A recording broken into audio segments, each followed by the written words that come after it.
Welcome back. Today, we are stepping into what's probably the most misunderstood, frequently skipped, but really foundational book in the entire Old Testament, the book of Leviticus. It's located right at the physical and structural heart of the Pentateuch, and it serves in a lot of ways as a hinge for the entire Pentateuch and the Torah.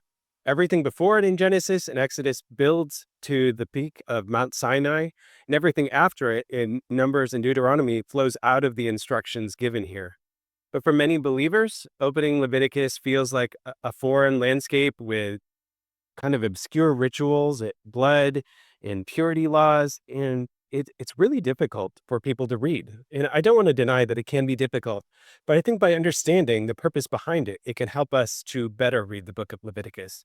So over the course of this video, we're going to strip away some misconceptions. We're going to look at how Leviticus is not just an outdated rule book, but rather a designed theology of relationship, sacred space, and eventually divine presence. And it's showing us how a holy God can safely dwell in the middle of a deeply flawed, imperfect human community. Now, we have a lot to cover, so we're going to cover some things in this video, and then we're going to pick up where we left off in a second video that targets really more some misconceptions that we can have about the book of Leviticus. But let's start by being completely honest about how most people experience reading the book of Leviticus. Every January, thousands of Christians start maybe an annual Bible reading plan, and they're flying through the epic storytelling of Genesis, and they're reading about the plagues and the Red Sea crossing. And then, like somewhere in mid-February, they hit chapter 1 of Leviticus.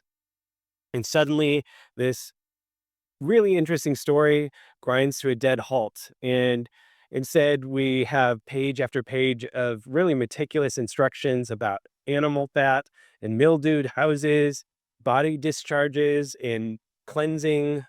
To a modern reader, Leviticus can feel like an exhausting slog through ancient instruction manuals or something like that. But by chapter 10, most reading plans, maybe you're just like, I can't do this anymore. And so Leviticus is often where people drop off. So this brings us to a fundamental question. Is Leviticus a literary failure in an outdated rulebook? Or are we simply reading it with the wrong set of lenses, missing the design behind it? To understand why Leviticus exists, we have to first think about how Exodus ends. And we've seen this already, that we can't just read these books as completely separate material. Genesis flows right into Exodus. And then we're going to see here that Exodus flows directly into Leviticus and helps us to understand it. When we got to the end of Exodus in chapter 40, the tabernacle had been constructed and priests anointed, set aside, and it's set up right in the middle of Israel's camp. And at the end of Exodus, a cloud of divine glory descends. And right at the end, the text hits us with a shocking, kind of unexpected cliffhanger in Exodus 40:35. It says, "The glory of the Lord filled the tabernacle, and Moses was not able to enter." So think about this for a second. Moses, he's the guy who's gone up to Mount Sinai numerous times and met with God, the covenant mediator who spoke with God face to face, who led Israel out of Egypt. He can't even enter God's dwelling place. Well, why? Because we have the problem here of proximity.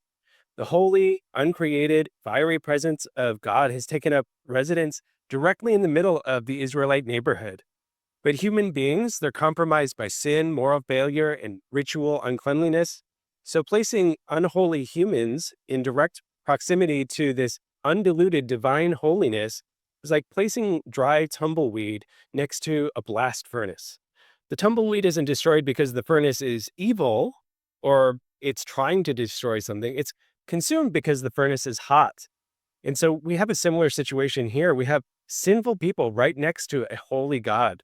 So Leviticus opens with God calling Moses from Moses from the tabernacle, providing the legal and ritual blueprint that they require to work out this new relationship with God who is in the middle of the camp. So to bridge this gap, Leviticus has three kind of foundational pillars. The first pillar, spanning chapters 1 through 7, is approach through sacrifice. God provides this multi-layered sacrificial system featuring burnt offerings, grain offerings, peace offerings, sin offerings, and guilt offerings. And sometimes we can kind of mash these all together because it's hard to keep them straight. But I want you to notice two notable things about this system.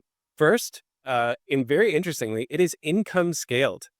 God's grace is economically accessible to everyone. A wealthy person might bring a bull, but an average Israelite brings a sheep or a goat. In a poor family, they can bring 2 turtle doves or even a handful of flour. So economic status never limits people's access to God in the book of Leviticus, and I think that's very significant. Second, notice that there's a critical caveat. Leviticus explicitly tells us that these sacrifices only cover sins committed unintentionally, sins of human weakness or ignorance. There's no sacrifice provided in the system for what it calls a high-handed sin, defiant, unrepentant rebellion, where a person shakes their fist at God. You can't just do whatever you want, know that you're doing wrong, and then offer a sacrifice for it. The sacrificial system is built for those who want relationship with God. And as we look even closer at some of the sacrifices, we see that most of them actually aren't for sin. They're for fellowship and connection with God. And we're going to cover that more in the second video. The sacrificial system was never designed as a mechanical magic trick or a get-out-of-jail-free card. It demands that the people offering sacrifices are contrite and they have a repentant attitude.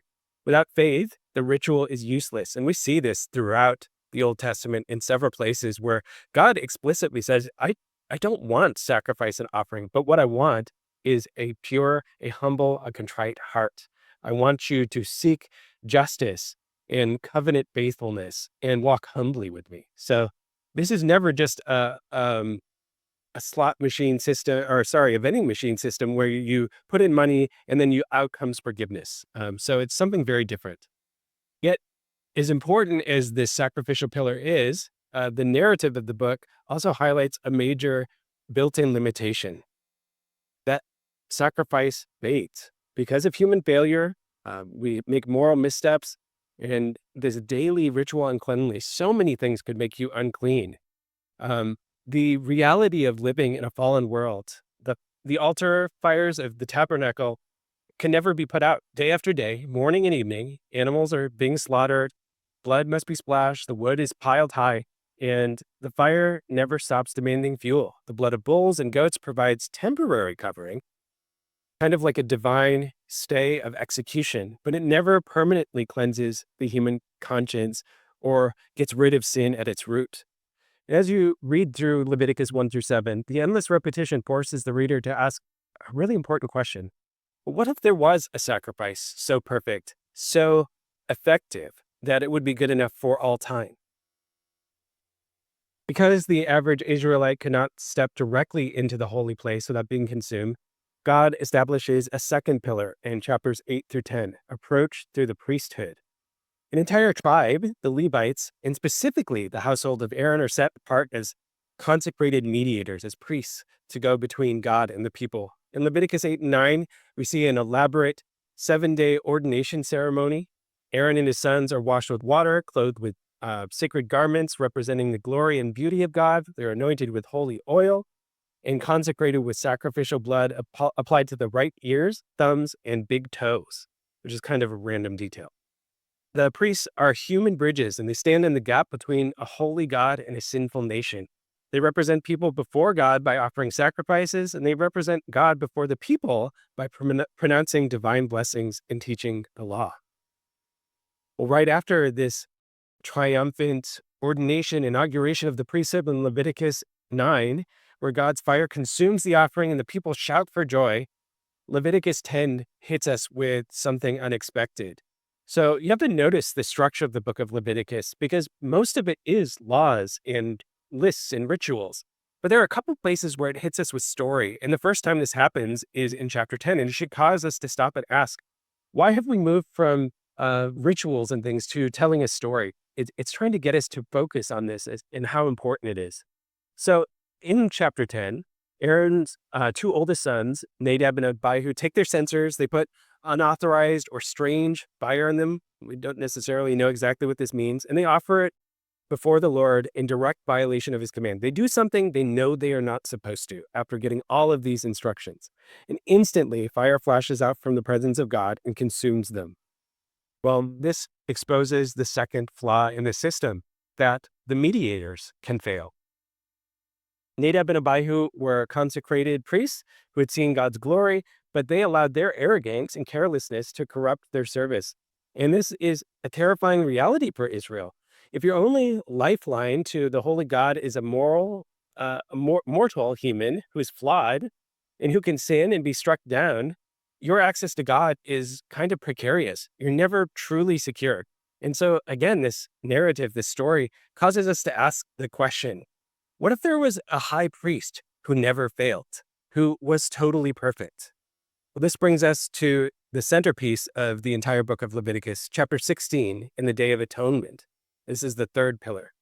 Throughout the year, despite daily sacrifices and priestly ministry, the accumulated sins, pollution, uncleanliness, moral failures of Israel continuously defile the tabernacle, like smoke kind of accumulating on the walls of a room. The Day of Atonement is the ultimate failsafe for the nation. On this one solemn day per year, the high priest takes off the glorious garments, puts on simple linen clothes, and enters the Holy of Holies behind the veil. Through the blood of a bull and a goat, he purifies the Ark of the Covenant, the altar, and the sanctuary itself. Meanwhile, a second goat, the scapegoat, it's been called, the high priest confesses all the sins and rebellions of Israel and symbolically transfers the nation's guilt onto the animal before driving it away into the wilderness. It's a total wiping of the national moral slate. But even the Day of Atonement has a built-in limitation. The clock immediately restarts. A high priest emerges from the veil, the scapegoat walks off into the desert, and the national slate is wiped clean. But the very next morning, an Israelite loses their temper, lies, touches a dead body, lusts, and sin resumes. Uncleanliness begins accumulating again on the tabernacle walls. The hourglass turns over, and the 12-month countdown to the next Day of Atonement begins immediately. So do you see the structure of Leviticus here? Sacrifice is vital, but it fades. Priesthood is necessary, but the priests fail. The Day of Atonement cleanses the camp, but that clock is always restarting. So Leviticus intentionally builds the system that screams out its own temporary nature, driving the reader to look forward into redemptive history and ask these questions that end ultimately in a final permanent solution to this sacrificial system.